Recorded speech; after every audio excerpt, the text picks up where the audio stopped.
Hi, I'm Kamal Fisher, and we're coming to you live from the 14th LD Micro Conference, all the way in Bel Air. This is the Sequire Spotlight, and with us today is Usio Inc., ticker is NASDAQ USIO, and with me I have Houston Frost and Greg Carter. Hi. Welcome, guys. Thank you. Thank you. Please, a brief overview of Usio and what it is you guys do.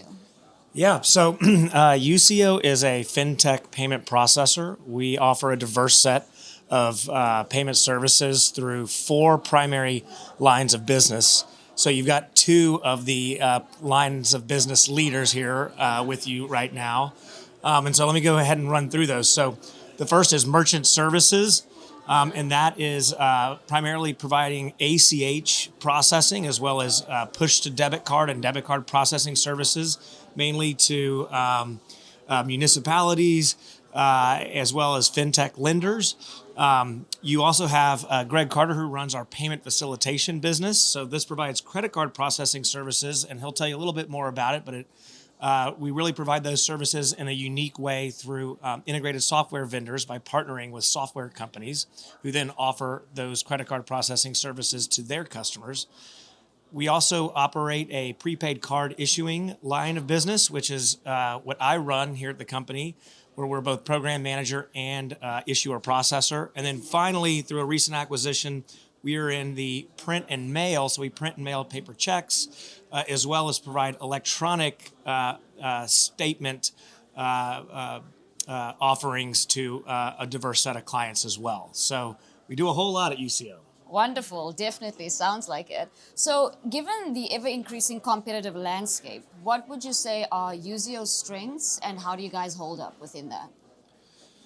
So, I think, one of our strengths is because of our size, we've been able to really maintain very close relationships with our clients, where I think some of the large fintechs that have grown quite rapidly, quite quickly, have really, not been able to have that personal touch and,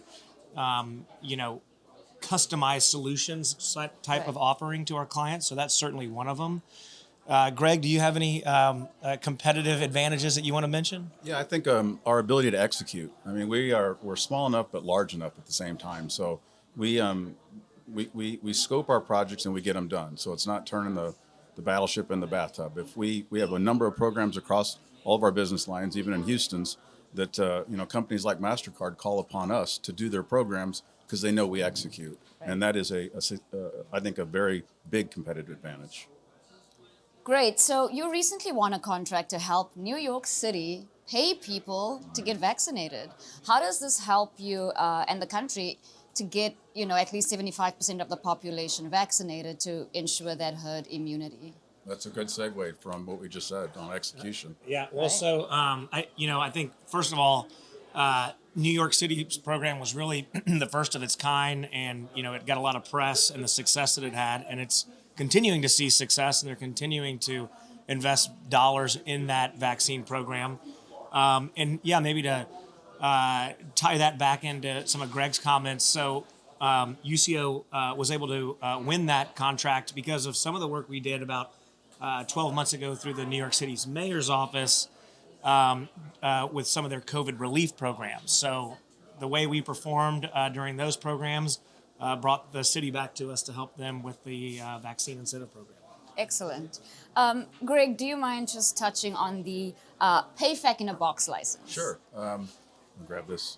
So we've come up with technology that simply allows a software company to be a payments processor, or at least appear to be a payments processor, without the associated expense and time to do that.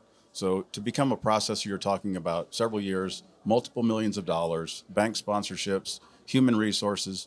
Well, we've eliminated all that. So they can simply sign an agreement with us. We can offer our payment facilitation services. So at the ISV level, it looks as if they are the payment processor. So now, not only do they offer that to their subscribers, but they share in that revenue of the processing proceeds. So it's a newfound revenue source for those ISVs with essentially no cost. And we've done that through a very simple set of APIs, so integration is very seamless, very easy.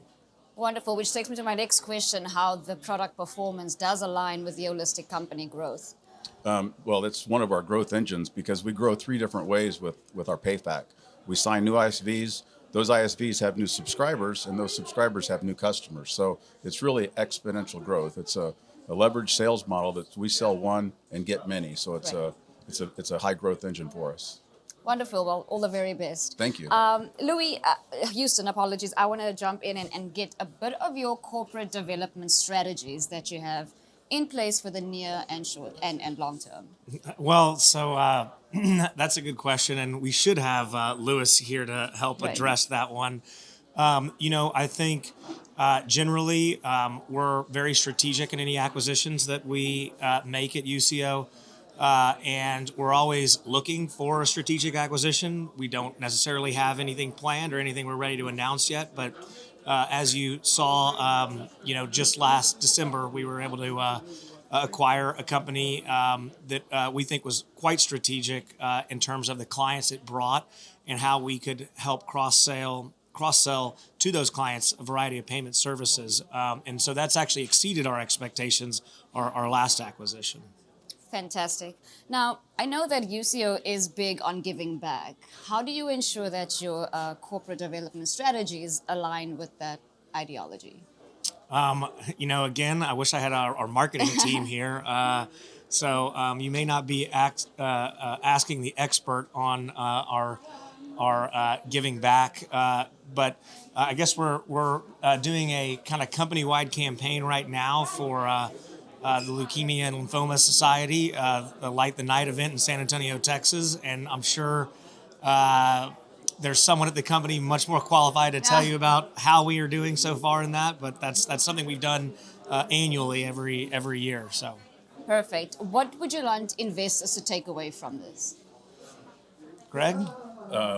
It's a crowded landscape. I mean, there's a lot of players in the space, but if you look at what Usio's accomplished in the last 3 years, it's tremendous. I mean, it's exponential growth with more on the horizon. So I would just encourage anyone that's interested in this space to keep an eye on Usio because of, again, execution. We're winning deals, we're implementing contracts and realizing revenue. So, there's not a lot of entities out there that offer those 4 lines of business for a company our size. I mean, you're talking about FIS and big entities that do essentially what we do. So we're very unique. We're very somewhat insulated from market. Like COVID didn't affect us as much as it could have last year because of our diversity.